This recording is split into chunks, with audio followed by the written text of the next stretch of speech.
What is the greatest use for the Allay mob in Minecraft?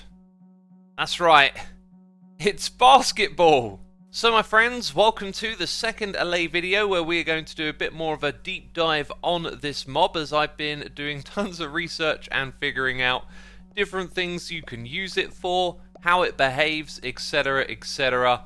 But I saw this amazing tweet going around on Twitter that cracked me up. Someone had made a basketball court and was using the Allay to shoot some hoops, and look, it scores every single time. Well, pretty much most of the time. And just to jog your memory, or in case you missed it, we've already done a video on the Allay. However, it was a very casual first look, and today we're going to get more into the weeds of how the Allay works. And much of what I'm going to show you comes from the Allay JSON file inside of the game files, which actually gives us tons of information as to how this mob acts and behaves in the Minecraft world. So before we get into it, there's two things I wanted to mention. One is that we got our Noteblock over here hooked up to a redstone clock, and this is good enough to keep the Allay interested, because normally it would forget after 30 seconds. However, it's being continuously reminded to use this note block. And the second thing I wanted to show you was this pillager outpost. Unfortunately, I traveled to many of them in the previous video, and these cages would always be empty. However, I've now found some with some Allays in. They have fence posts on top. That cage has 2 of them inside, and this one over here has 3. And it might seem a little bit cruel to keep them locked up in cages and inside of the Woodland Mansion, but I tell you what, it's a really nice way to add some simple lore to the Minecraft game. So let's get into those details. The Allay mob is relatively small, however its collision box is 0.8 by 0.8, which I think is rather bigger than the size of a regular block, which is 1. For example, an ender chest is like 0.9, and unfortunately in Bedrock you don't have F3 and B where you can create an outline around the entity and see the size of its hitbox, but essentially it's larger than it appears. The Allay has a breathable value, meaning that it can breathe underwater but only for so long, and after a certain amount of time it will start to drown. And I think the number is literally seconds, because 15 seconds later it starts taking damage and it's dead.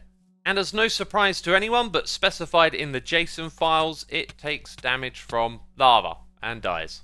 Now, its pathfinding will deliberately avoid water, but it can also fly over water. That is specified, so it will never fly down into the water.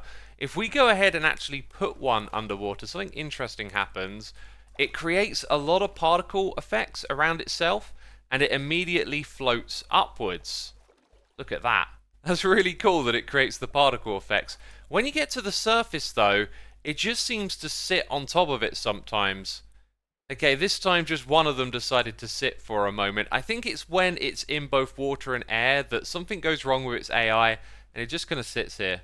Another interesting component of its pathfinding is that it can't interact with doors. It can't pathfind past them. So if I put the Allay in the middle here, although it looks like there's loads of empty space for it to fly out, it won't do that. It will just sit there in the middle. If I open the doors, it then tries to fly through it, but I'm not sure. Maybe it's colliding with the edge of the door. And eventually it found its way out. But yes, closed doors, it just looks at them like they're full blocks. The Allay also has a panic mode, which multiplies its speed by 2. I think this is activated when the Allay takes damage, as usually after that its flying becomes erratic and a little bit faster.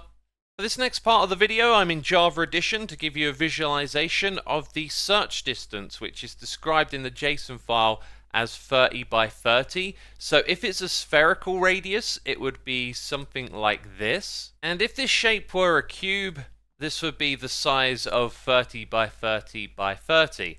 And in case it wasn't clear, the search radius is where the Allay will look for items that it can pick up. So the Allay's behavior is determined by a priority system, which is broken up into 8 different parts, and I'm pretty sure the way this works is that it cycles through them from one to the last, and it starts off by panicking. So if the panic condition is met, it will do that. Otherwise, it will look for an item that it can pick up, and if it can't do that, then it will try and give an item to a note block, and if there's no note block that it's aware of, then it will try and give it to the player. So if it can't panic, it's got no items, it's got nowhere to give them to, then it will simply follow its owner, and if it doesn't have an owner, then it will float for a short period of time try and look at a player and then hover in a random direction. So this random hovering could be in a cube or a sphere, I'm not entirely sure, but if it were a cube it would be something around this sort of scale. And look at this, we got an Allay over here that's actually just in float mode, so it's just sitting there. When we approach it, it will then look at us at some point, and that will break it out of that spell. That Allay was also pretty high up in the air, and one thing that I noticed in the code is that they tend to not go too much higher than 4 blocks above the ground. So when you've seen them floating around in this video, they're usually pretty close to the ground. You don't see them wandering off up into the sky. So some more interesting things about the Allay. Certain block types get grouped into categories. For example, wall is all treated the same, so I can throw down different colors of wall and the Allay will bring it to me. And terracotta is the same. This one will pick up the different colors of terracotta when it's holding one type of terracotta block. So here I have a bunch of different enchanted books. We give one to the Allay, and if I throw different types onto the ground, it doesn't differentiate, it'll pick them up and just bring them back to me. And it may look like it picked up more than one at once, but if I just stand a distance back, you can see it'll only get one of these items at a time. Whereas with other blocks, it can bring more than one to me at a time. Now when the items are spread out, the Allay will pick them up one by one intelligently. Look at this. Goes around picking all the ones up before it brings them to me, the player. And there we go. Another thought that I had was about changing which note block the Allay is going to interact with, so you could perhaps move items from one location with the click of a redstone button. Unfortunately here though, what you're going to see is if we turn this off and turn on another one, it will continue to interact with this note block over here. And essentially it will do that for 30 seconds until it forgets this one, and then it can learn the location of a new one. So this could work, but you'd have to wait 30 seconds. So a lot of you have probably been thinking, how can you use the Allay as an alternative to water streams and chains of hoppers? Well, when it comes to those designs, they're pretty robust and good at what they're doing. The only one that I think could perhaps be a little easier is vertical elevation. So I decided to test the Allay out with that, and that's when I discovered that when it moves up and down, you know, it flies really quite slow, but it still gets the job done. Next, I wanted to test the practicality of using the Allay in some sort of farm where it would have to go pick up the items and drop them off. I deliberately chose a cactus farm because it can't pathfind away from the cactus and it will take damage. Now the note block is telling it where to put the items, but the problem is there's so many on the ground that it just doesn't know what to do. So eventually that Allay died. I guess a cactus farm might not be the best choice, but we've learned something important here, which is how does it handle a lot of items? There's 5 stacks right there. So once its inventory is full, then it will go and attempt to drop them off. If it misses a shot, look at this. It shoots one item, then it picks it back up again. So the second it shoots one item, it's aware that there's other items in the area, which is not really great for collecting a lot of items at once. So just to make it crystal clear what the problem is here, once I pick up the rest of the items, then it starts to try and throw all of them at once. This gives us some insight into what this would be like in survival Minecraft, and the reality is the Allay needs a fair bit of work in how it chooses to pick up items and give them to the player, because currently it's just shimmying one item back and forth over to me.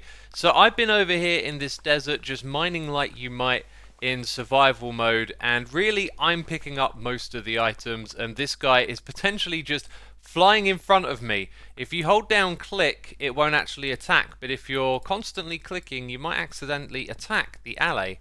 There is also the possibility of having more of them. I've got a little army here, but they're actually just kind of getting in the way of where I'm swinging, which is not great either. And there will be multiple items that need picking up as well. So I've got even more Allays now focusing on the sandstone. And again, you know, to make them more useful by having more of them, they just kind of get in the way.